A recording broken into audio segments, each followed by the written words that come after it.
نريد لبنان ملتقى وفاق عربي.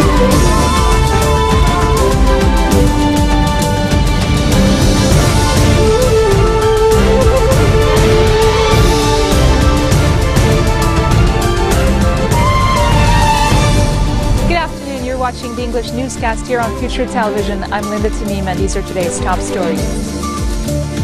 Prime Minister Saad Hariri receives Culture Minister Ronya Reji and a delegation from the Marada movement to discuss the ongoing efforts to form a new government. The annual Arab Banks Conference kicks off in Beirut, and Central Bank Governor Salameh says the latest political developments boost confidence in Lebanon. And Turkey says a suspected Syrian airstrike has killed 3 of its soldiers overnight. Prime Minister-designate Saad Hariri has received Culture Minister Ronya Reji as well as a delegation from the Marada movement to discuss the ongoing efforts to form a new government. Hariri also received Algerian Ambassador to Lebanon Ahmed Bouziane, with whom he discussed the latest developments and the bilateral relations. Central Bank Governor Salameh says the latest political developments, which include the election of President Michel Aoun and Saad Hariri's designation as Prime Minister, boost confidence in Lebanon. During a speech at the annual Arab Banks Conference in Beirut, Salameh said Lebanon was able to preserve its financial capabilities despite all the political and security difficulties it has faced. Salameh said consumer and investor confidence will increase even more if a state budget is passed and there is a reactivation of state institutions. The central bank governor also called on loans to be taken in Lebanese pound as a means to strengthen the country's economy. Électricité du Liban contract workers have closed the company's Beirut headquarters and several South Lebanon branches to customers in a protest aimed at pressuring the government to make them full-time employees. The national news agency says the workers in Beirut later opened the main gate to the company's employees, but continued to block access to the customer service gate. NNA said negotiations took place between the internal security forces and the workers to reach a deal on opening the company to customers. Meanwhile, EDL workers from the Sidon, Tyre and Deir Zahrani branches in the south also staged sit-ins demonstrating against the company's decision a day earlier to hire more contract workers instead of giving the existing temporary employees full-time status.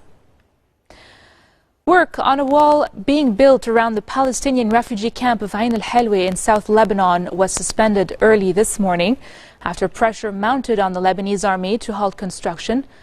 Sidon Mufti Sheikh Salim Suzan released a statement saying he is against the wall's construction, adding that it serves as a barrier between the city's residents and the Palestinians.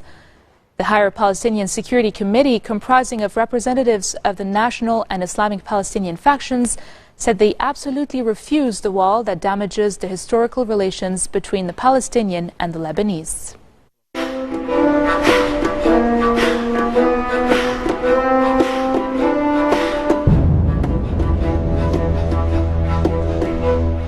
A senior UN aid official says his team has received written approval from Syrian rebels in the besieged opposition-held parts of Aleppo to allow aid in and evacuate the wounded. Jan Egeland told reporters in Geneva that the UN has also verbal support from Russia, a main backer of President Bashar al-Assad, for the 4-point plan reached earlier this month on Aleppo. Egeland says the team is still waiting for approval from the main Syrian government, adding that trucks carrying aid could start entering East Aleppo within hours if such approval is received.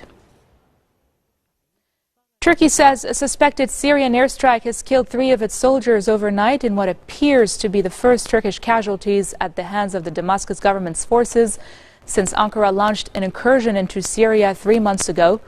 The Turkish military said the attack occurred during a Turkish-backed Syrian rebel operation in northern Syria. 10 other soldiers were reportedly wounded in this airstrike, which the Turkish military claims has been carried out by Syrian regime forces. Coming up next, Americans in the U.S. and abroad are celebrating Thanksgiving. Stay tuned.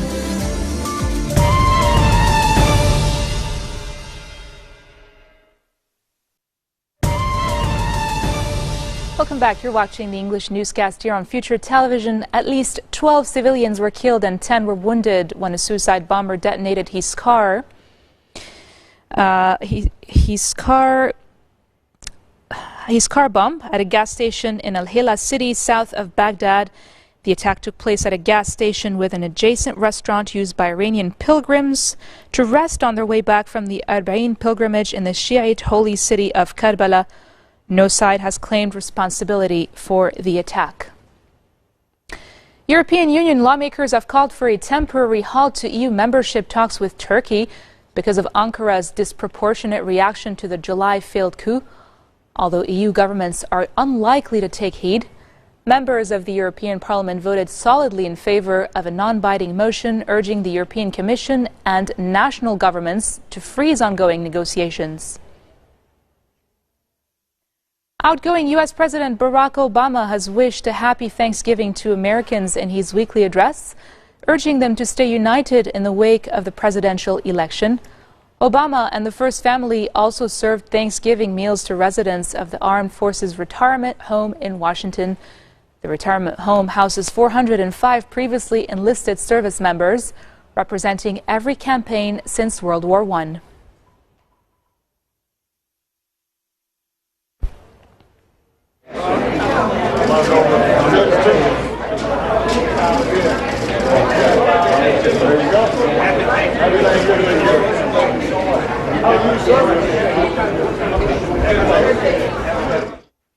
For his part, U.S. President-elect Donald Trump has offered Americans a conciliatory message on the occasion of Thanksgiving in a video published to his social media websites.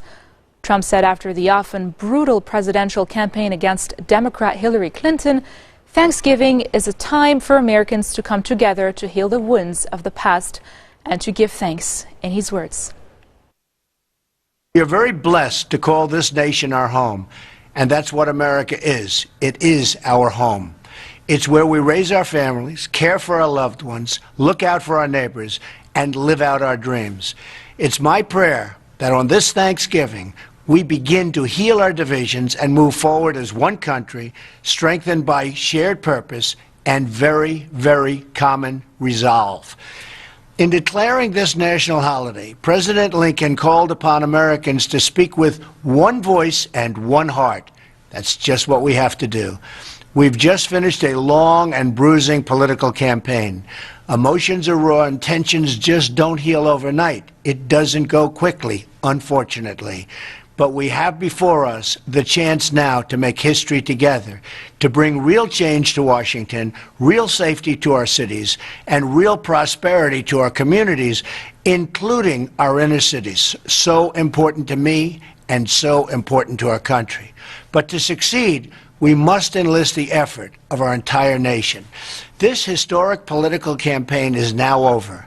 But now begins a great national campaign to rebuild our country and to restore the full promise of America for all of our people.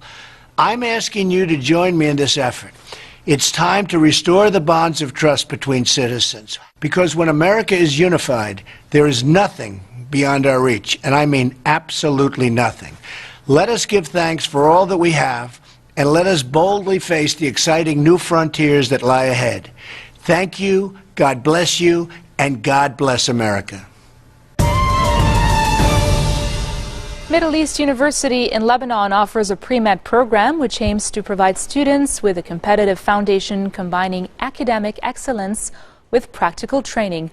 While students will be able to pursue academic and research activities, they will also be actively involved with the community health and humanitarian work. Dean of the Faculty of Arts and Sciences, Dr. George Jackson, tells us more. Can you tell me a little bit about your program, the pre-med program, and why is it so special and so different compared to the ones that other universities in Lebanon offer? Yes, thank you. It's really good to be here. Well, Middle East University, we have a beautiful campus up on the hill, a very treed, forested campus, but we have a very small student body, a very international student body. Probably have 40 nationalities represented in our students and staff. But one thing that's really particularly different is we really stress service, and we want students to become future physicians that have experience in community service and really helping other people and experiencing what that's like. Can you tell me more about this community service? Examples of things that you've done already with your students? Well, I first started coming to Lebanon 3.5 years ago with my pre-med students from the US, and we were doing basically health expos. We do blood sugar, blood pressure, body fat, just basic health lectures. And we were amazed at the numbers of people that came, and just swamped with people. So we're actually, in our curriculum at Middle East University, in our pre-med program, we actually have classes built in where students will be doing community service as a requirement of their course. They'll go down into the community, finding people that have needs, health needs, and practically working with them. Why is community service so important, you think? Well, you know, so many people, especially young people these days, they want a job, they want to make lots of money, and they want a good career, and that's fine, that's okay. But maybe what they're forgetting is, what can I do to make a difference in the world? What can I really do to help my community, to give something back to my community? And we want people to think, students to think outside themselves. What can they do to make a difference in the world? That's why we're here. And how have students so far reacted to Well, it's amazing. You know, we ran a summer camp with some Lebanese high school students. Many of them were 17-year-old juniors, and we did some health training for them. Just as an example, last summer we went down to the university has a small community center down the hill, and we were just overwhelmed. There were many Iraqi refugees that came, and we saw 50 people in 2 hours. The kids were doing the blood pressure, blood sugar, and they were working through, taking details down. And these kids were just so inspired. And it was so amazing, because I was used to working with American kids that had to translate. Well, these kids were like my pre-med kids, and they were able to speak the language. And it was a very inspiring experience, yeah, to work with these young people. Your university, Middle East University, is in partnership with a university in the United States, and it's Andrews University. Andrews University in the U.S. Yes. So that's another thing, is that the students can actually get a U.S. degree with us as well, not just the Lebanese accredited Middle East University degree. They can get a U.S. degree through Andrews University as if they studied in the U.S., which is really important if a student wants to then apply to medical school in the U.S. You actually have to have an American degree to even be able to apply to a medical school in the U.S. In which case they would not have to take any extra course to apply to... No, it's as if they did the course in the U.S., because we have this affiliation with them. That's fantastic. Yeah, so it's amazing. So it opens the door to... We're the American system, basically. We do a pre-med undergraduate and then sit the MCAT and do and apply to medical school. Community service and easier access to med school in the States. Here's a reason you should apply to the pre-med program at Middle East University. And on that note, we end our bulletin for today. Now for a recap of our top stories. Prime Minister-designate Saad Hariri receives Culture Minister Ronya Reji and a delegation from the Marada movement to discuss the ongoing efforts to form a new government. The annual Arab Banks Conference kicks off in Beirut, and Central Bank Governor Riyad Salameh says the latest political developments boost confidence in Lebanon. And Turkey says a suspected Syrian airstrike has killed 3 of its soldiers overnight. Those are your top stories for this Thursday. I'm Linda Tamim, and on behalf of our team, I wish everyone celebrating a very happy Thanksgiving.